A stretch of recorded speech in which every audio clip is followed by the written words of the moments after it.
Halo people sekalian, balik lagi di pembahasan kita Viking Rise. Kali ini gua bakalan bahas lagi seputar yang ada di KVK. Jadi ini pembahasan seputar KVK 2, dan kenapa gua lebih banyak konten di KVK 2 dikarenakan KVK 2 itu lebih hidup. Maksudnya lebih hidup itu adalah persaingannya, perangnya ada, terus hal-hal baru yang ditambahkan juga ada. Berbeda sekali dengan KVK pertama atau season pertama. Jadi jelas buat kalian yang baru main mungkin jenuh dan sebagainya, ya gua akui pasti berasa gitu. Karena dari kita main sampai ke KVK 2 aja itu hampir setengah tahun guys. Bukan hampir, memang setengah tahun gitu. Jadi jelas banget kenapa kalian pasti gabut atau males dan sebagainya. Tapi bukan itu yang ingin gue bahas. Jadi mari kita mulai.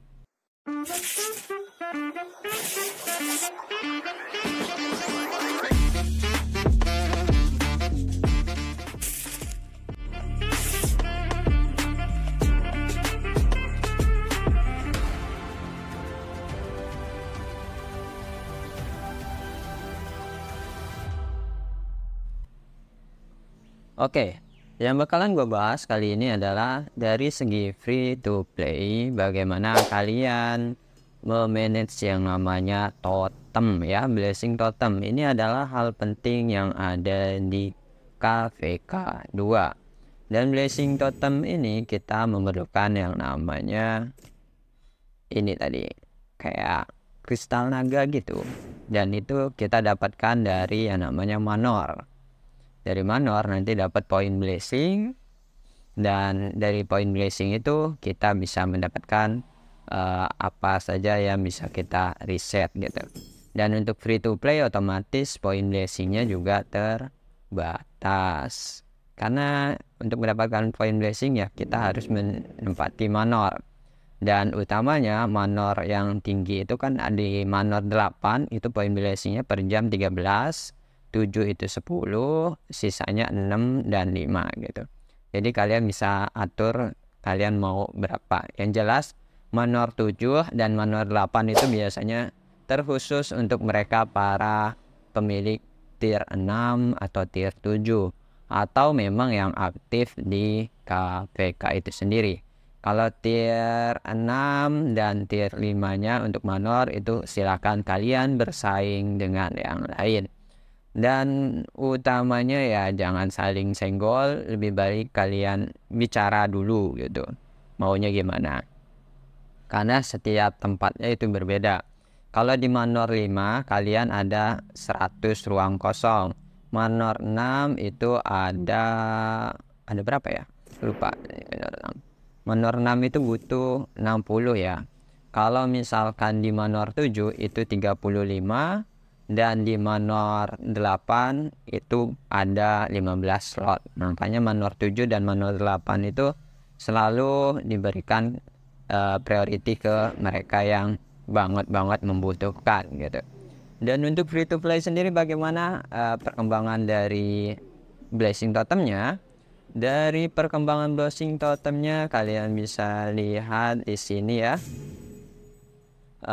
Untuk free to play gua saranin ya fokusnya ke bagian paculnya aja ya. Jadi fokusnya di paculnya ini, dan utamanya sebenarnya bukan di paculnya tapi lebih ke kayak reduce damage ini, terus healing troopnya langsung ke marching capacity, lalu reduce damage lagi gitu ya.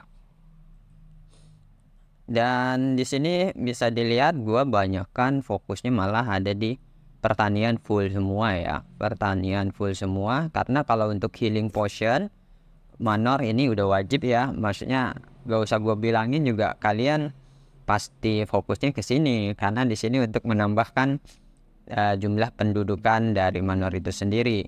Yang awalnya kita cuma dikasih 2 terus naik sampai sekarang di level max ini dia 8 gitu.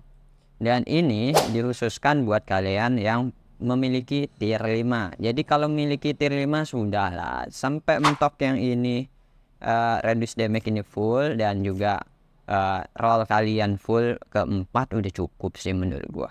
Kalau misalkan kalian pengen lebih ya silakan, cuman menurut gue sih udah cukup kayak gitu aja gitu. Kalau sisanya lebih gabut aja.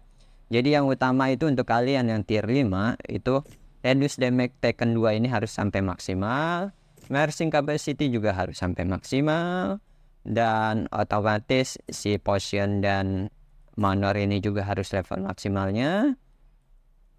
Dan ya, jadi alurnya seperti itu saja ya. Terus kenapa kalau ada yang bertanya kenapa tidak di bagian attack ini kan semuanya tentang attack sesuai role dari infantry, pikemen, archer, dan porter.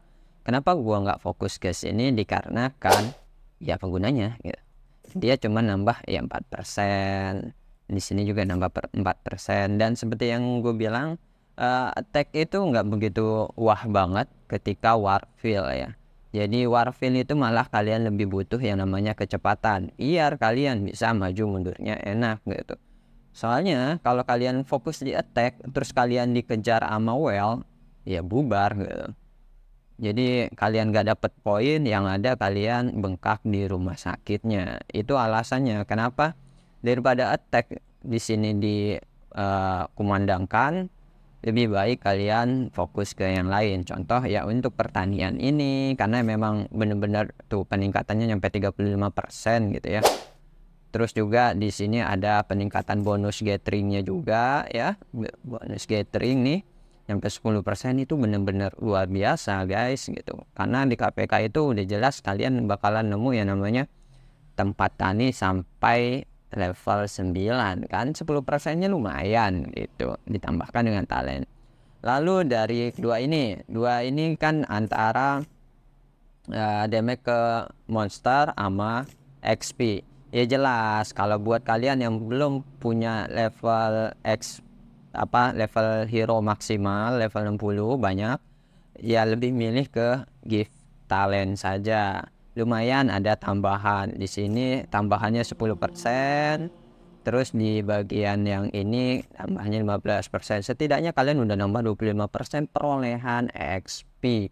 Jadi lumayan gacor ya buat kalian di KVK 2 untuk mencari yang namanya XP juga. Karena kenapa gua fokus seperti itu ya, bisa dilihat di sini gua itu level hero yang 60 itu cuman 5 ekor ya, sisanya itu masih belum. Dan yang awakening dari epic malah cuman si Olena saja ya. Olena ini udah awakening, sisanya ya biasa. Ini hero macul gua aja udah bintang 6 ya, udah persiapan harus level maksimal ini juga. Jadi gua nggak pernah bohong ketika gua bilang gua banyakkan hero epic itu fokusnya di bagian macul. Lihat aja isinya macul-macul semua nih bintang 6 nya gitu, dibandingkan dengan mereka kayak Cecia, terus Wudar, terus Ivor itu juga karena emang apa istilahnya, dia kan dapat dari awal gitu ya, dan emang didoping sama development, jadi nggak usah lu invest juga, dia sebenarnya bakalan pasti bintang 6 dan awakening sih kalau lu kalian mau gitu. Kalau mau, kalau enggak ya udah nggak perlu juga kan gitu, seperti itu. Dan seperti yang gue bilang sebelumnya ya, rencana gue adalah tetap kita mengawakeningkan Yulmi. Di sini sudah full max di bintang 5 nya ya, tinggal ini ya sambil nunggu VR tinggal 2 kali, jadi cukup lah untuk sampai awakening. Jadi biar hemat aja kita maksimalkan VR nya, dapetinnya berapa, nanti sisanya ditutup dengan universal shard. Yang jelas kalau pengen awakening tinggal butuh 360 pieces lagi langsung awakening. Oke, jadi sebenarnya kita itu butuhnya untuk free to play cuman butuh fokus aja. Kalau misalkan nggak fokus repot kan, kalian belum biaya untuk mengawakeningkan hero nya, terus belum biaya untuk armamennya ini armamen lagi, gearnya biar maksimal kan repot. Belum lagi nanti ke totemnya kalian bingung mau fokusin kemana, fokusin ke ini, fokusin ke sana, kan banyak gitu, jadi ribet kalau semakin banyak roll bagi mereka yang free to play. Kalau bagi free to play, satu roll aja itu udah cukup, maksimal di 2 roll. Kalau gua kenapa ngambil 2 roll, ya karena infanteri ya nanggung aja sih sebenarnya, buat iseng-iseng gitu. Iseng-isengnya di infanteri. Kalau untuk pikemen gua nggak invest sama sekali, jadi ya sudahlah, emang iseng-iseng gua ada di infanteri. Dan dari kemarin eventnya juga banyak kan hero infanteri, jadi lumayan kan gue punya Gregory yang juga bakalan awakening bentar lagi, terus ditambah kayak Harald dari event collapse itu udah bintang 5, terus nanti Rolo juga bintang 5 ya, Rolo juga bintang 5 nanti, itu hero infanteri, jadi ya sangat mendukung lah, setidaknya punya second squad yang memang infanterinya bukan kaleng-kaleng lagi. Kenapa bisa dibilang bukan kaleng-kaleng lagi? Karena dari equipmentnya saja sudah lumayan mendukung, terus dari skill juga udah ada yang skillnya bintang full star juga, terus dari modnya ada double, jadi ada six skeleton ini untuk level maksimal, dan juga ada si serigala utamanya ya infanteri juga sudah level maksimal. Tinggal proses biar nyampe awakeningnya ya masih lama, karena yang gue fokusin tetap yang ini ya. Ini 2000 kurang 400 lagi itu isi banget, nanti juga bisa awakening. Ya ini udah 2100 mau ke 3000-in sama gue. Jadi biar ketika nanti awakening dia ya bukan awakening yang kaleng-kaleng lagi, tapi ya udah siap untuk dibawa tempur sana sini. Dan finally-nya selain bahas totem ya itu adalah untuk next gue bakalan review untuk Akademi 25. Jadi setelah kita Akademi 25 kita harus ngapain? Jadi di sini kita sudah semuanya ya, tinggal akademinya aja. Dari Watchtower udah, Divination Shark udah, Battle Base udah, Battle Hall juga sudah 25, semua pokoknya sudah 25, tinggal si akademi saja. Ya itu nanti pembahasannya di lain video. Oke, ini aja yang bisa gue bagi buat kalian. Jadi kalau di KPK 2 nanti kalian yang penting fokus saja, utamanya di point blessed-nya, di totem juga kalian harus fokus.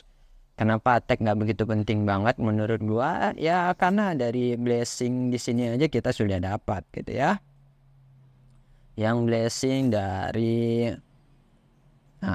nih tuh, blessing dari kingdomnya saja yang awal free KVK kan sudah ada tuh. Ini udah dapat 25% boost gitu. Kita nggak kekurangan yang namanya boost attack gitu. Kita cuman kekurangan speed, kita kekurangan defense itu doang. Jadi nggak perlu lah kita boost attack terus, padahal kita hero nya juga B aja, nggak bagus-bagus banget gitu. Oke, itu aja yang hasil dari investigasi gua. Kurang lebihnya silahkan tinggalkan di komen, dan jangan lupa share ke teman-teman kalian biar sama-sama tahu dan sama belajar. Salam Viking dan bye.